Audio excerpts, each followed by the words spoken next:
Hello friends, आज आपण बनवत आहे नाचणीची भाकर. नाचणीला नागली म्हणतात, रागी म्हणतात. तिची आपण पौष्टिक भाकर बनवत आहे आज. त्याच्यासाठी साहित्य लागतं आहे आपल्याला 1 वाटी नाचणी, पाणी आणि चवीनुसार मीठ आणि तूप. हे घरगुती तूप आहे केलेलं.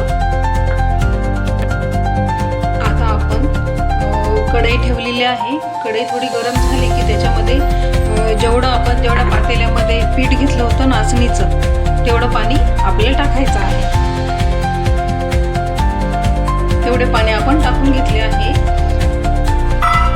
आपण आता त्याच्यामध्ये टाकणार आहे चवीनुसार मीठ. अर्धा चम्मच पण खूप होते त्याला मीठ.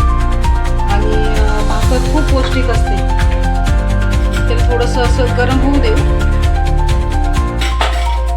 गरम झालं की त्याच्यामध्ये आपल्याला टाकायचं आहे 1 चम्मच तूप, घरगुती गाईचं तूप. याला छान उकळी येऊ द्यायची.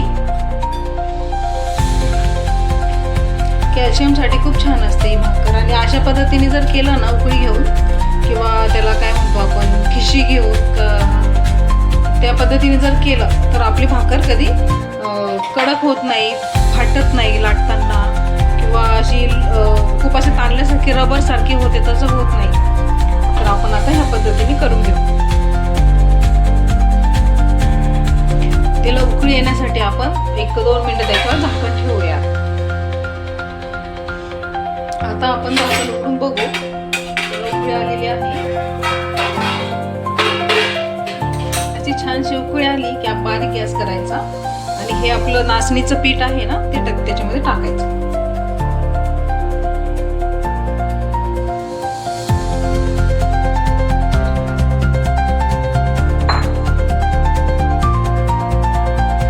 याला 2 मिनिटं असं राहू द्यायचं. त्यानंतर आपण त्याला हलवून घेणार. आपल्याकडे हे आहे, याच्याने आपण नवीन पद्धतीच्या हे आलेले आहे हलवायला. आपण हलवून घ्यायचं, छानपैकी मिक्स करायचं.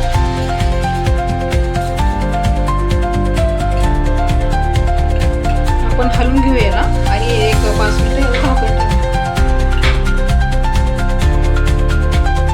अशा पद्धतीने आपण आता त्याला हलवून घ्यायचं आहे. त्याला एक वाफ द्यायची. डॉक्टर सुद्धा ही भाकर खाण्यासाठी सांगतात. कॅल्शियम साठी खूप चांगली असते गहूपेक्षा. आपण आता याला वाफ देणार आहे. 1-2 मिनिटं याला वाफ देऊ आणि त्यानंतर आपलं पीठ रेडी आहे. छान वाफ येते त्याला आणि हे छान शिजतं. हे बघा, असं दिसेल आपल्याला. असं झालं की समजायचं आपलं भाकरीचं पीठ रेडी आहे. आता आपण याला लाटून घेणार. आता आपण एक सुती कापड घेतलेलं आहे, ते स्वच्छ धुवून घेतलेलं आहे. त्याच्यामध्ये आपण हे पीठ आता टाकणार आहे.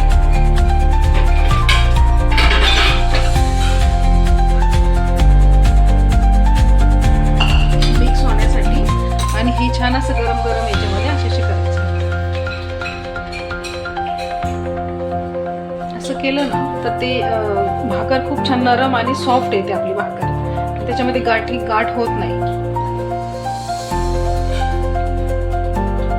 चला मग आता करू आपण भाकर. याचं ठेवायचं 1-5 मिनिटं आणि मग याला छोटे छोटे उंडे करून लाटायला घ्यायचं.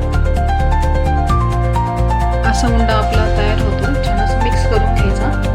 थोडंसं तेल लावायचं चपातीला, पोळपटाला. आणि मग हे लाटून घ्यायचं. याला आपण पीठ लावणार आहोत. आता नाचणीचं पीठ आहे ते थोडंसं लावायचं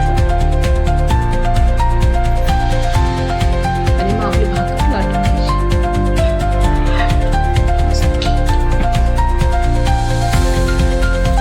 किती सॉफ्ट आणि छान लागलं.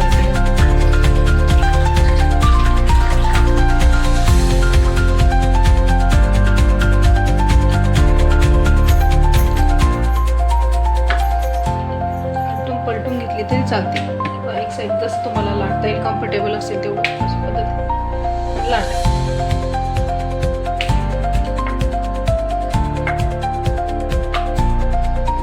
जास्त जाड पण नाही ठेवायची.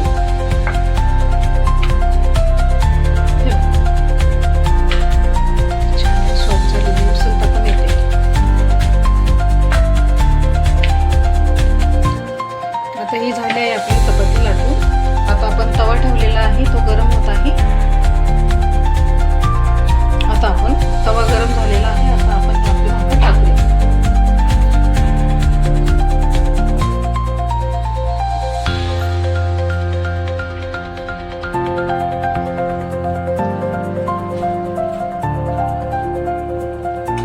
आता आपण भाकर उलटी करून घेऊया.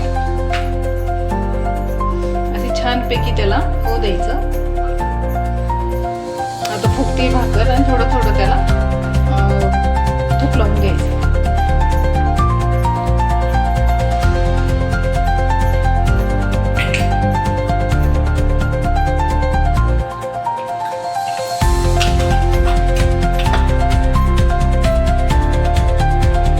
आता उलटी करून घेऊया. इकडनं पण थोडं तूप लावू.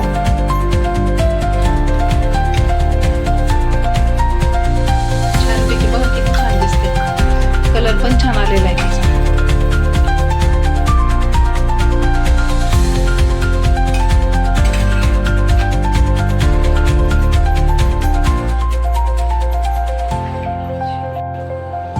आता आपली नाचणीची भाकर रेडी झालेली आहे. किती छान झाली बघा, एकदम नरम आणि सॉफ्ट.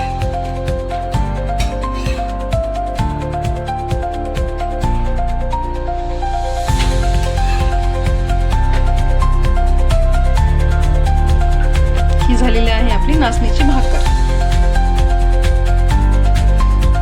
आपल्या झाल्या आहे आता नाचणीची भाकरी रेडी. हे बघा किती छान सुंदर आणि नरम नरम झालेले आहे. ते किती सॉफ्ट आहे. याची आपण चौघडी करू शकतो, असं करू शकतो, मुडत सुद्धा नाही आणि सॉफ्ट झालेले आहेत. आणि आपण आता कशासोबत पण हे खाऊ शकतो, भाकरी सोबत, चपाती सोबत आणि